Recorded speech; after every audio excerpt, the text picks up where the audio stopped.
Okay, so Steam Deck OLED, and this is sort of part 2 of my summary thoughts on the device. First thing I want to do is really just go back, and as you can see, if you've watched my Mass Effect Andromeda video, I have made 0 progress and not loaded the game up since that last video because we're in the exact same spot. I had people ask me what my graphics settings were on there. So I would like to address that in this video by figuring out where the settings menu is. Okay, settings, here we go. Now, if people are listening carefully, that was a dog farting. Okay, so here we are in the settings menu. Just go on the video output. So full screen, 1200 by 1280 by 800, 90 Hertz. Now I'm going to make some changes to this in a second. VSync, high dynamic range is auto detect, so let's just see if we're actually showing it as HDR. Now that should really be showing as HDR, which is not. In the brightness area it will tell you if there's HDR. It's not showing that right now.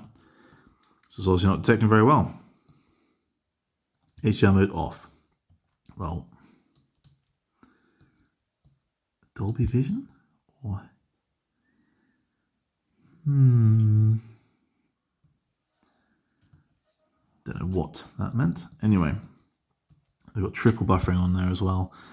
Let's go to graphics in general. Film grain is on, chromatic aberration on. Overall quality is auto detect. The resolution scale mode, 900p, yeah, 100% resolution scale. Medium quality, FXAA, medium post-process, ambient occlusion, low depth of field, motion blur, texture filtering, etc. So I've got a lot of mediums and lows here. What I would actually do is I think I will change this. So that's going to run at 90 Hertz, but I'm going to set a per game profile. Something I wasn't doing that often. I will do that now because that should help eke out a bit more battery life. Now the overall quality,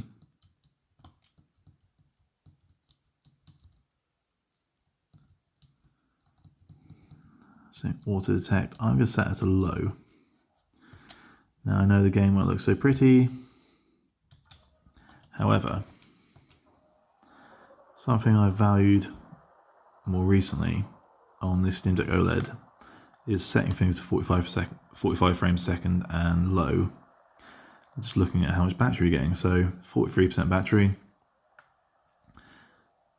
And we're showing around about 2 hours of battery life at 43%. So you can count on about 4 hours of battery.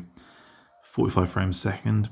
It's not taxing. What I could do is, as you can see, the CPU load here is quite low, or the general load here is quite low. So what I could do is I could change the TDP to eke out a bit more battery life. However, I'm quite happy with how that looks. I'm quite happy with the idea of getting around 4 hours of battery. I also think that if I go into another scene with combat and stuff, I think the TDP required will fluctuate to maintain that frame rate. So I don't want to lock it to a lower frame rate and then have to manually adjust, lock it to a lower TDP and then have to manually adjust all the time. I think I'm just quite happy with how this looks in general. And it really is just about graphical fidelity versus performance and battery, and I think that works out quite well. Now I said in my previous video that I should talk a little bit more about the actual Steam Deck OLED. Now, if you've never played a Steam Deck OLED or a Steam Deck in general, you might not know what the sort of strengths or positives or what I really enjoy so much about it. So if sort of go over this. Speakers. Now I don't tend to play my games with the volume very loud. It doesn't really bother me. I have subtitles on for the dialogue.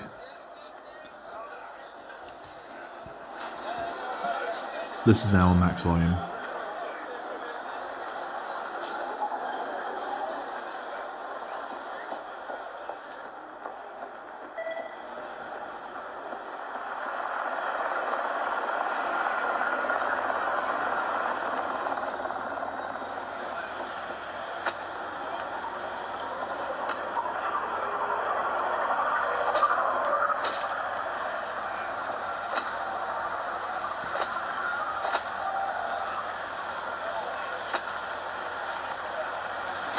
as you can probably hear, it sounds decent.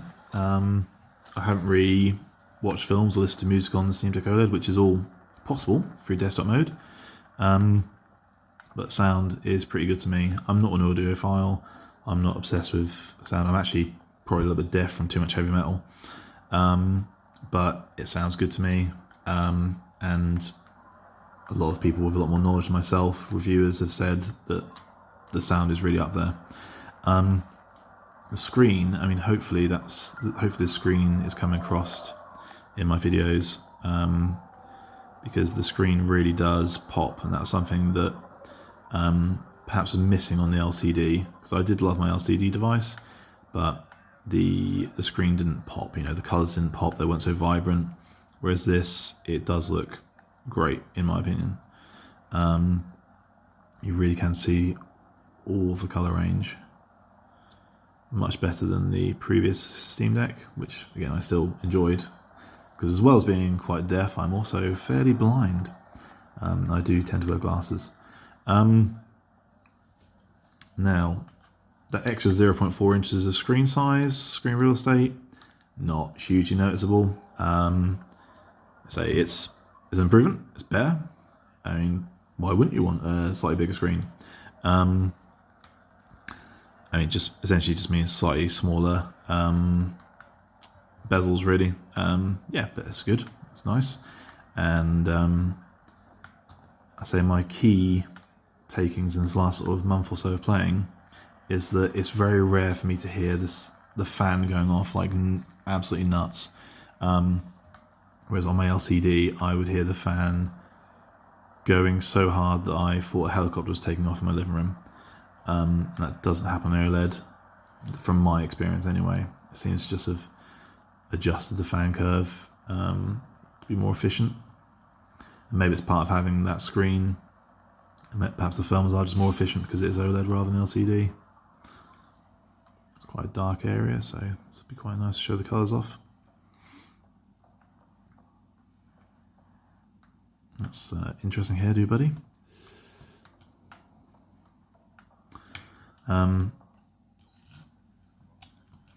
And the biggest improvement for me personally for how I play and how I experience games is the battery life. Now, supposedly 50% better battery life, so where games you'd perhaps get 2 hours before, you'll now get around 3 hours. But to me, it's more also how the battery life goes hand in hand with the display. And this also might just be my experience and how I'm getting better used to adjusting the Steam Deck settings. But I absolutely love having a 90 Hertz display and setting to the 45 frames 90 Hertz in the per game settings. When it was a 60 frames display, 60 Hertz display, it didn't feel as smooth when you set it to lower frames, and it's just my personal experience. I might be wrong. I also don't know the science behind why I experienced it to be better at 45 frames at 90 Hertz, but it does seem a lot smoother. I'd be happy to play most of my games at 45 frames a second, 45 frames a second and 90 Hertz like I have on this per game profile, and by doing so massively extending the battery life. I believe that when I was playing this on the LCD, again with just the default settings, nothing optimized, I'd be looking at close to 2 hours of battery life, around 2 hours of battery life. As you can see here, we're pushing close to 4 hours on the OLED. So you've got that benefit of having the bigger battery, slightly bigger battery, the less power drawing screen of the OLED versus the LCD, and then you've also got this is very boring for you guys, but I can't actually remember how you go anywhere else. Let's see if I can zoom out. The problem with playing a game sort of not for months is that I've forgotten how to actually change area, which I'm sure is a very easy fix. I can't remember what I'm doing here in the first place, so not great. Also not great is this anti-aliasing here, but you know, I did set it to low, so I'll forgive it. Yes, essentially you've got that lower power draw, you've got a bigger battery, and it looks decent, and close to 4 hours of battery life from this. It's really good, and that is why I enjoy the Steam Deck OLED so much, and I hope that you know, by watching this you are entertained or enjoy it. And if you do, then please like and subscribe, and thank you for watching. And again, I do apologise for wandering around the spaceport, but this time I'm wandering around the spaceport with better graphics and better settings at least on Mass Effect Andromeda. So yeah, thanks for watching, guys.